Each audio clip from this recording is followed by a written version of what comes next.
Por un lado, creo que sí, hay que defender absolutamente la noción de derechos como reglas de convivencia colectiva y que se hace urgente. Sin embargo, esto para mí no es lo mismo que defender la delegación de estos derechos al Estado-nación tal como está existiendo. O sea, en términos de garantía e implementación, ¿no? Y ahí creo que habría que hacer un balance crítico, porque obviamente esta delegación ha funcionado apenas parcialmente en el pasado y a veces no ha funcionado para nada, y yo creo que la medida en la que un Estado realmente garantiza derechos o los hace efectivos también depende de su ubicación en el panorama mundial en cuanto a la división internacional del trabajo y de la naturaleza. Es decir, generalmente los derechos son mejor implementados en los centros capitalistas y menos en las periferias, y esto no es casual, porque justamente las periferias son el lugar de la apropiación violenta. Y siempre lo han sido, ¿no? Desde que se instala el capitalismo como sistema mundo. Entonces podríamos decir que estos estados cumplen otra función, igual que las economías cumplen otra función en esas partes del mundo. Y entonces creo que ahí quisiera traer un poco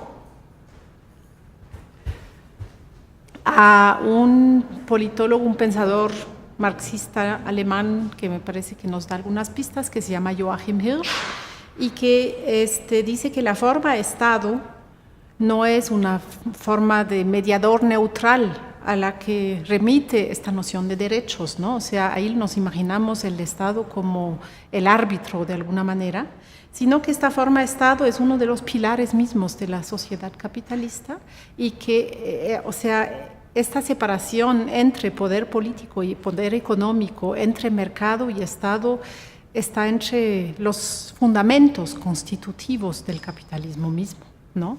Entonces, de alguna manera, el Estado en esta forma garantiza siempre los equilibrios necesarios para la acumulación de capital, y obviamente los garantiza de diferente manera en el sur global que en el norte global, y aquí los garantiza justamente de una manera que orilla mucho más los derechos. Y entonces esto nos remite, creo, a dos cosas. Por un lado, que habría que buscar potenciar otras formas de poder político que no responden a esta forma Estado, que están al margen del Estado y que tal vez son mucho menos visibles, pero sí existen. Es decir, yo creo, y esto también es uno de los legados, digamos, de la visión zapatista del mundo, que los derechos se hacen efectivos en concreto en el territorio y desde la comunidad, o sea, desde el colectivo concreto, y que no se puede delegar su implementación a algún ente remoto, ¿no? Entonces la pregunta sería, ¿cómo podemos construir derechos y también democracia, que para mí son las dos nociones horizontes de las que no quiero de ninguna manera prescindir, ¿ya? De una manera que vaya más allá del marco que establece la modernidad capitalista? Es decir, defenderlos como ideales, pero llenarlos de no de otro contenido tanto, sino de otras formas y de otras prácticas, y de partir en la construcción desde otros lugares. Esto también, o sea, nos remitiría, por ejemplo, en cuanto a la democracia, a una noción de lo que un compañero de la India, Ashish Kothari, llama democracia radical, no en el sentido de extrema, sino desde la raíz. Es decir, que las personas directamente atingidas por un asunto sean las que realmente pueden tomar la decisión sobre este asunto, con un fuerte peso deliberativo en el proceso, ¿no? Esto sería la democracia real, digamos, radical, a la que deberíamos aspirar, que obviamente difiere mucho de la democracia representativa o delegativa, que es la del formato moderno, ¿no? Esto no nos remite a decir que vamos a destruirla del formato moderno, porque sí constituye cierto piso para construir la otra, pero no podemos contentarnos con ella y sobre todo tenemos que dirigir nuestros esfuerzos a esta otra democracia, extendiendo sus ámbitos de aplicación. Y entonces esto también nos llevaría a desuniversalizar tanto la noción de derechos como incluso las formas políticas, o sea, porque según el contexto cultural donde un colectivo, una comunidad vive, según sus ontologías, sus epistemes, tomaría distintas formas, si es realmente que las personas atingidas deciden, ¿ya? Entonces, esto es un poco lo que a veces Boaventura de Sousa llama interculturalizar los derechos humanos, ¿ya? Y esto nos remite entonces a potenciar las esferas de lo público, sí, pero de lo público no estatal. Las esferas de autonomía, de lo comunitario, de la asamblea radical asamblearia.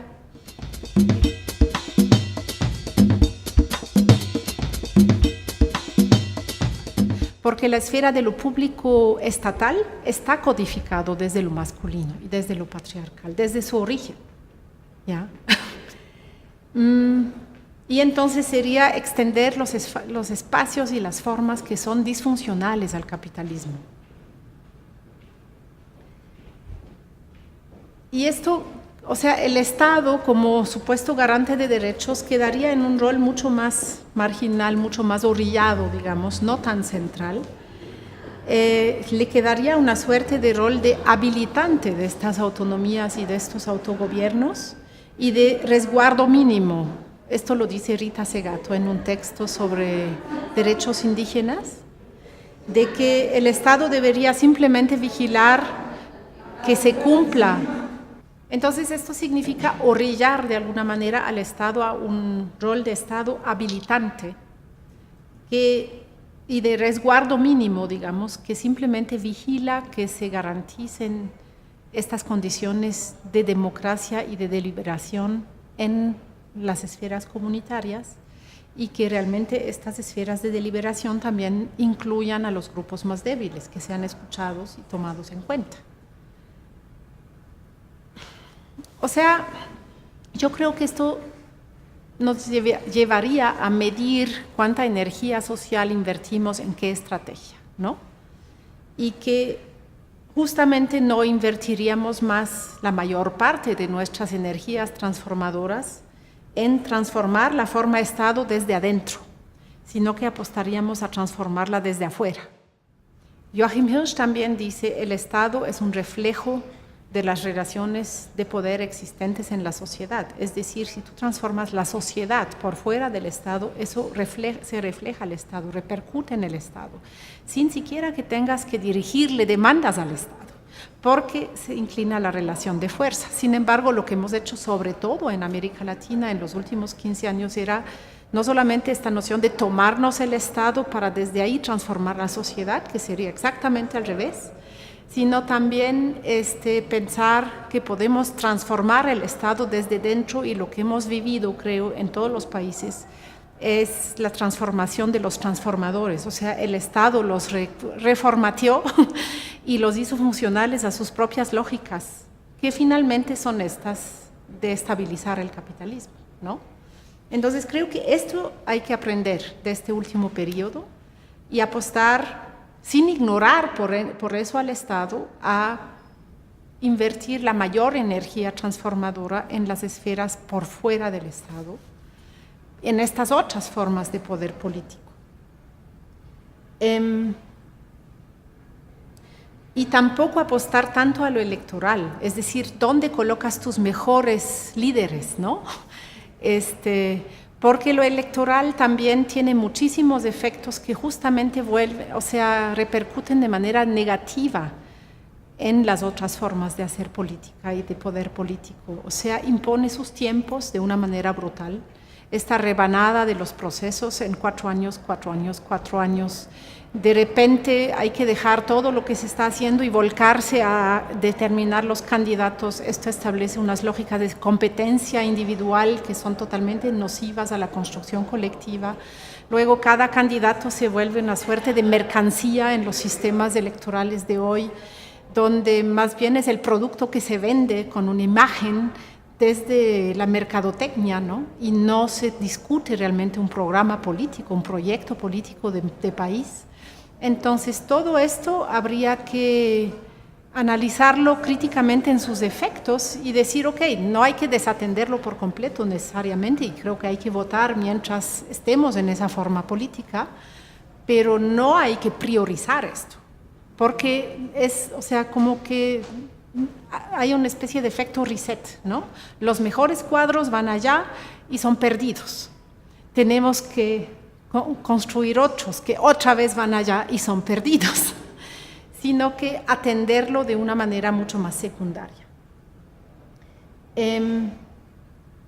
Y además, o sea, realmente respetar los tiempos que requiere la construcción asamblearia, por ejemplo, ¿no? La construcción deliberativa de la democracia. O sea, por ejemplo, aquí en Ecuador creo que hubo una oportunidad enorme con la Asamblea Constituyente del 2008 y el apuro que le impuso el gobierno a partir de cierto punto, o sea, llevó a que ni siquiera se delibere, se discuta la forma de Estado que queremos, sino que se retomó más o menos a grandes rasgos lo que había y porque había que salir con un resultado rápido, ¿no? Y esto ha causado un enorme daño y sobre todo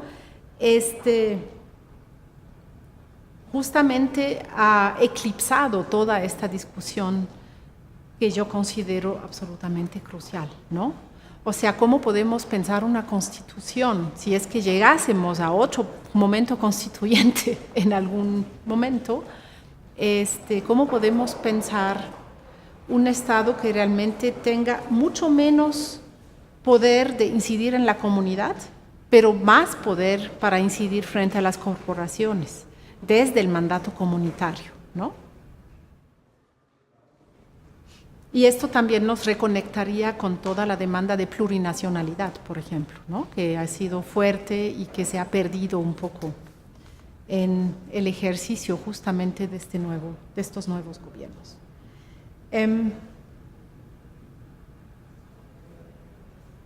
Entonces eso, o sea, creo que ni la política pública en sí, ni la política electoral son ámbitos privilegiados para la transformación social, sino que al contrario, esto lo sugiere el discurso dominante y el discurso moderno, pero no es así.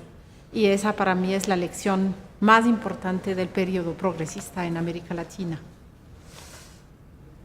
Luego hay todo un campo en el que mi reflexión todavía no llega muy a donde yo quisiera, y es qué hacer a nivel internacional y global en una sociedad tan globalizada frente a los superpoderes corporativos, ¿no? O sea, yo creo que la ilusión de que los estados-nación realmente existentes nos protegen de los poderes corporativos simplemente no es así. O sea, generalmente tienen el rol de invitar a los poderes corporativos. Se llama esto inversión extranjera. Entonces, creo que por un lado hay que construir nuevos acuerdos éticos como humanidad, que incluyen, por ejemplo, o sea, tal vez esto de los tribunales internacionales por los derechos de la naturaleza nos da alguna pista, aunque es una forma todavía muy marginal y muy débil de expresar estos acuerdos éticos, ¿no? Pero apuesta a justamente eso. O sea, porque la Declaración de los Derechos Humanos no fue casual que haya sucedido después de la Segunda Guerra Mundial, o sea, después de una suerte de apocalipsis, ¿no? Entonces, yo creo que es un momento absolutamente fundacional, importante, pero la declaración, otra vez insisto, no es lo mismo que su implementación en las formas que luego se configuraron, ¿no? Entonces, un momento fundacional así, de nuevos acuerdos éticos mundiales, yo lo siento muy necesario en estos tiempos, que limite la codicia, que limite, o sea, que ponga límites a la acumulación de riqueza extrema y a la desigualdad extrema que estamos viviendo. Y pues no sé, las formas existentes de derecho internacional, por ejemplo, que tenemos para salvaguardar eso son absolutamente inservibles. Y creo que el mismo sistema de Naciones Unidas, al estar tan ligado a la forma de Estado y entonces también a la lógica electoral en cada país, tiene muchísimas limitaciones y recién estamos empezando a reflexionar sobre esto. Pero de que necesitemos algún andamiaje que nos pueda resguardar a nivel global, no tengo la menor duda.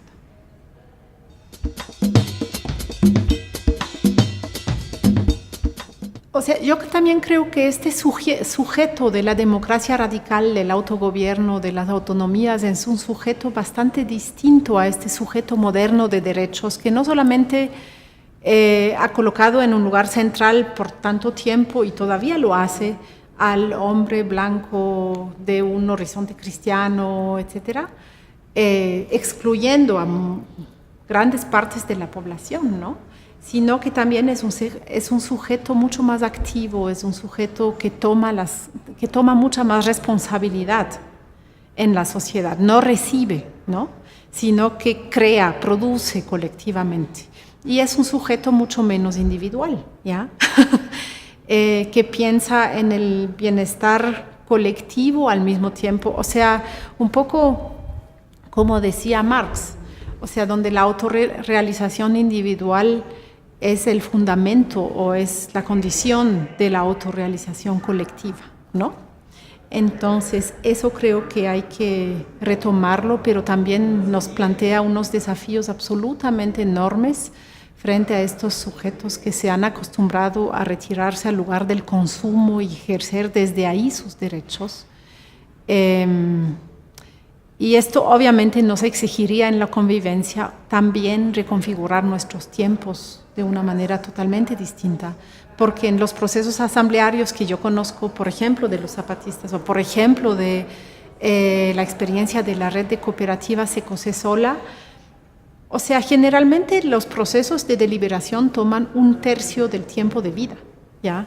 Y entonces no es un sistema eficiente, pero este requerimiento de eficiencia precisamente es un requerimiento muy propio de la modernidad capitalista que habría que sobrepasar.